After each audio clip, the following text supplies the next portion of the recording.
Alert and World War III is imminent. Where's the best place to be, and which countries are destined to be destroyed in the biggest global conflict in 80 years? The answer is a little more complicated than it appears. To start, we need to figure out what World War III is likely to mean. The world has had plenty of conflicts in the last few decades, but they're usually either a powerful country imposing its will on a smaller one, or invading it for a specific purpose, like we're seeing in Ukraine right now and Iraq in the early 2000s. There have also been thorny regional conflicts, like the constant border skirmishes between India and Pakistan, but none have exploded into World War III. And when it does happen, we'll probably know it. World War III is likely to involve two major blocks of nations around the world. On one side, we'll see the US and its NATO allies, most of Western Europe along with Canada, Australia, New Zealand, Japan, and South Korea. India and Israel, both of which have strong ties to the bloc, are likely to work with them as well. Then in the other corner, we have the United States' two closest rivals for the superpower crown, Russia and China. While the two countries aren't in perfect harmony over Russia's invasion of Ukraine, they both view the US as their chief rival and are likely to work in sync if a war breaks out. China would likely pull its two nuclear-armed allies, Pakistan and North Korea, along with the ambitious Iranians who are looking to join the nuclear club. A small group, only joined by a select few other nations, but certainly a powerful bloc in terms of military strength. And this conflict will start in a familiar place. World War III isn't likely to break out from nowhere. It'll be the continuation of ongoing conflicts. The most likely flashpoint is in Eastern Europe. If Russia takes the continued supply of NATO weapons to Ukraine as a declaration of war,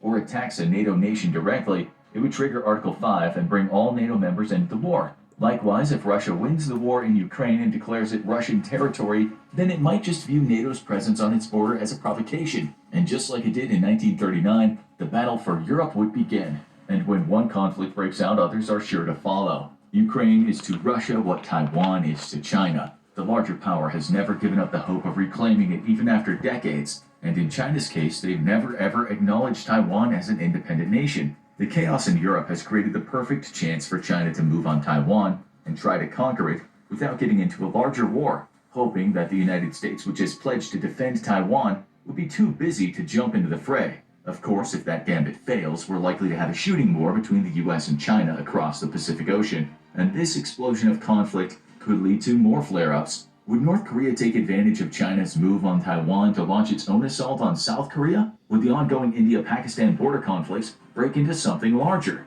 Would the mullahs of Iran finally attempt to destroy Israel and potentially trigger retaliation from the secret nuclear power? Who else will get involved? And who will be left standing when the smoke clears? First, let's look at who's likely to come away scot-free. The safest continent to be in the outbreak of World War III might just be South America. The continent is heavily dominated by mainstream left-wing parties and have friendly relations with both the US and Russia, so the odds are they'll stay neutral in the conflict. All these countries are democracies with the exception of chaotic Venezuela. Also working in their favor is the fact that no South American country has nuclear weapons, and most have militaries only designed for domestic use. Not only are they unlikely to get involved directly in any conflict, but there isn't likely to be any motivation for a country to invade them. While it's possible they could be used as a staging ground for attacks to the north, there are much easier ways to attack the United States. Thus, the only thing South America likely has to worry about in World War III is nuclear fallout drifting their way if everything gets completely out of control. They're not the only countries that can breathe easy. Probably the most remote country in the world, New Zealand is in a lucky position. While it's firmly aligned with the Western Bloc and its fate is closely tied to that of its much larger neighbor Australia, it's more likely to avoid trouble for one simple reason. Australia is a pretty good shield.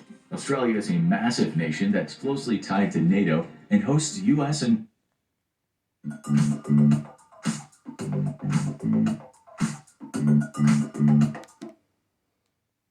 as it is a large country with a small military force, it could definitely find itself occupied by a foreign army. But would these invaders proceed to New Zealand? The answer is probably not. New Zealand doesn't pose much of a threat militarily and is one of the most remote countries in the world. If they didn't get directly involved, New Zealand might be able to ride out the war. And as Australia is unlikely to be targeted by nuclear weapons, fallout will likely not be a threat. And the same goes for a continent that's breathing a sigh of relief. For hundreds of years, Africa has been treated as an all-you-can-eat buffet by colonial powers, with almost all the countries on the continent being invaded, colonized, and looted of their resources and even their people. Today, they have a complex relationship with the world's great powers.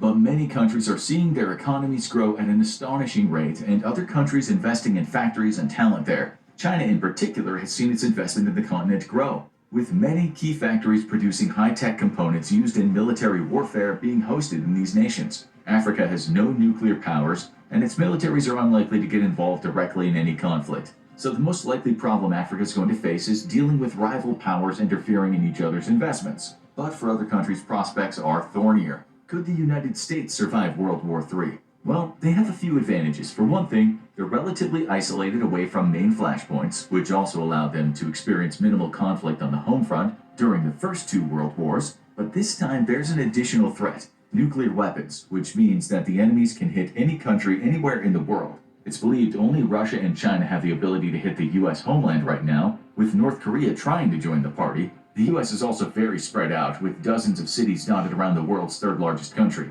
While it could sustain some massive hits if the war goes nuclear, it's well equipped to survive. And if its survival is truly in danger, so is the rest of the world's. Its most vulnerable areas might be its Pacific holdings, including the state of Hawaii and the territory of Guam.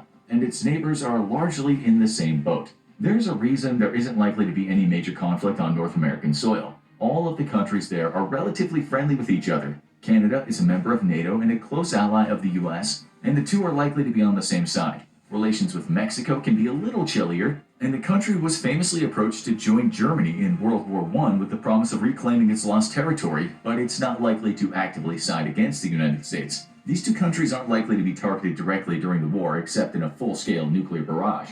Although Canada is uniquely vulnerable in some ways, that's because despite being the world's second largest country, the vast majority of its population is located in less than 10 cities, less than an hour from the US border. And in the same boat is one of the ringleaders of the other side. China is likely to be a key player in World War III along with Russia, as the leaders of the forces opposing the US and its allies. But it's in a better position strategically. For one thing, the belligerent Vladimir Putin is likely to provoke retaliation from his enemies with big, flashy war crimes, while the ruthless Xi Jinping will be able to stay further under the radar. China is also roughly the size of the United States, and is the most populous country in the world.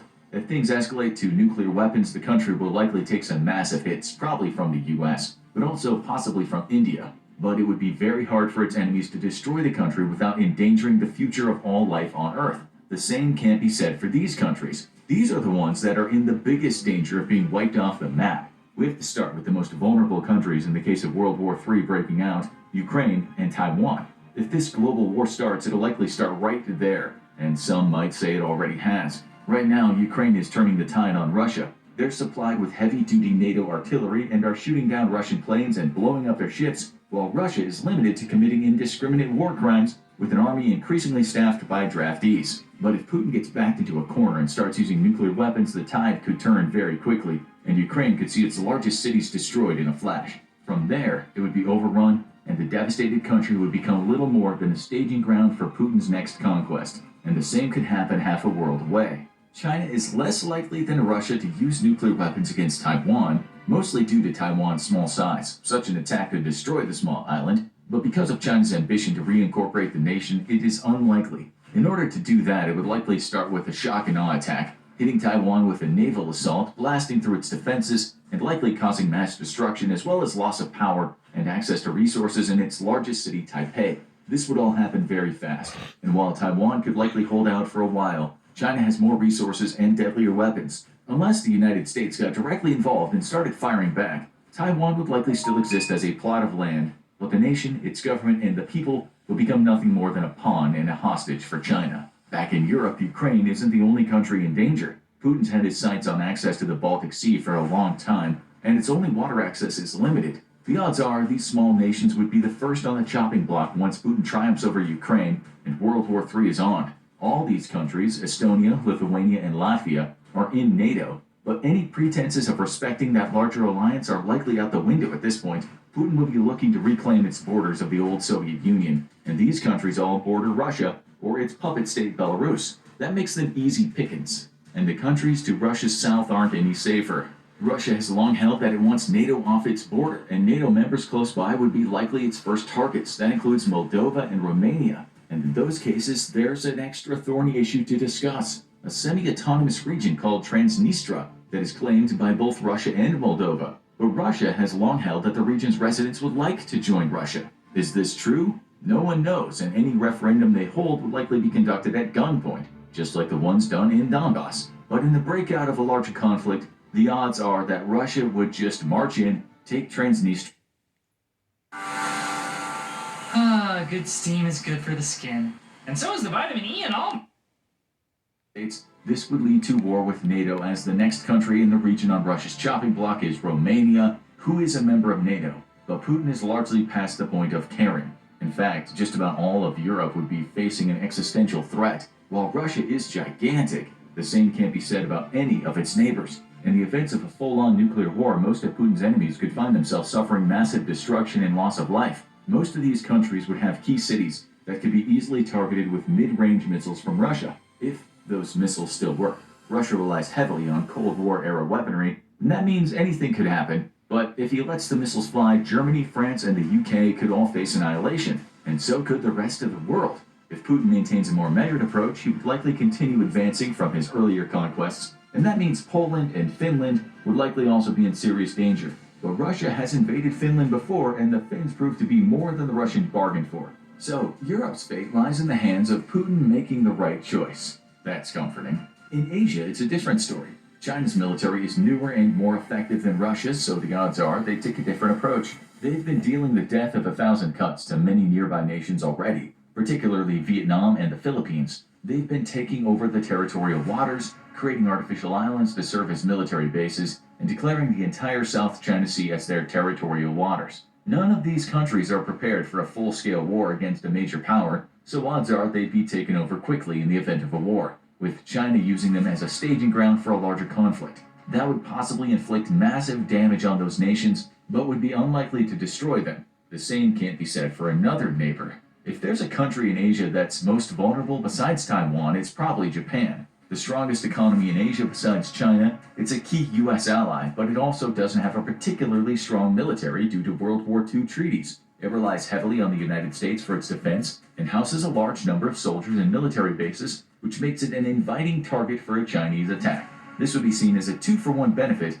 if war breaks out over Taiwan. Not only would China be potentially kneecapping the American fleet, but it would be getting long-awaited revenge on Japan for the devastation caused by Imperial Japan on China almost a century ago. Could Japan become both the first and second country to be hit by a nuclear weapon? It depends on how much China wants to escalate, but it's definitely the most likely initial target for China in the region. And if China and the US go to war, there are a lot of countries in the way. What do Kiribati, Tuvalu, and Nauru have in common? They're all some of the smallest countries in the world. And they're also in the way if a war breaks out between the United States and China. They're part of a network of small island nations in Oceania, along with Vanuatu, Fiji, Samoa, Micronesia, and the Solomon Islands, and the Cook Islands. And if a full Pacific War breaks out, odds are they'll be quickly invaded by whichever country gets there first. They're closer to China, which makes occupation by them more likely. And while it's unlikely that they'd be hit by heavy artillery, these vulnerable nations could cease to exist very quickly and wind up as heavily damaged pawns in a larger conflict. While these superpowers battle it out and smaller nations hang in the balance, some other countries might be in serious danger from local enemies. There's another country that plays a host to a huge number of US troops and bases, South Korea, which has heavily relied on the US for its defense since the Korean War armistice. But unlike its enemy North Korea, it doesn't have nuclear weapons. As a key ally to the US, it would be seen as an enemy to China, but they're unlikely to attack it directly. That would be seen as a massive escalation by the US, and likely trigger an attack on the mainland if its military bases like the massive Camp Humphreys were hit. But bad news for South Korea is, China doesn't have to attack them. China is one of the few countries that maintains good relations with the Hermit Kingdom of North Korea, and they try their best to keep the unpredictable Kim Jong-un under control. But what if they take the leash off and say, go to town? That would be an effective way to keep South Korea occupied while they go after US interests. But things could get out of control very quickly. Both Koreas are small nations, and North Korea could deliver a devastating blow to its enemy by using its short-range nuclear weapons to wipe Seoul off the map, clearing the way for an invasion into a destabilized country. But they might get more than they counted on. For one thing, using nuclear weapons on their close neighbor might lead to significant fallout hitting North Korea. But more dangerously, North Korea would immediately become a top target for the US, and likely to be targeted with massive bombing raids if not nuclear retaliation. It's very likely that if a full-on conflict between the two Koreas broke out in the middle of World War III, neither country would be in functioning shape by the time it was over, which would make the entire region highly vulnerable to a quiet Chinese takeover from their northern border. And to the south, another conflict could spiral completely out of control. Unlike North and South Korea, neither India nor Pakistan have unstable governments or leaders, and both are fairly even in military strength and nuclear arsenal. That might keep both at bay, as the Kashmir border conflict stays on a low boil even as India backs America's alliance and Pakistan backs China's. But there's no guarantee of that. We've seen deadly border conflicts in recent years, and cooler heads usually prevail. But would the same hold when all countries all over the world are being brutally bombed? Or would one of the powers decide now is the time to settle the conflict permanently? The two countries are neighbors, and while they're both large countries, a large-scale nuclear conflict could likely bring fallout into both nations. They're also densely populated. Both are in the top 10 most populated nations, with India in the cusp of first place. So any conflict would come with massive loss of life. The case scenario, if a conflict breaks out, is that both countries would stick to conventional weapons, resulting in a conflict full of death and destruction, but without the earth-shaking weapons that could turn both countries into wastelands. But if one reckless leader crosses the line, it could result in a chain of events that will lead to more death than we've ever seen before. And in the aftermath, the odds are good that China Gerhardt's Appliances, there's never been a better time.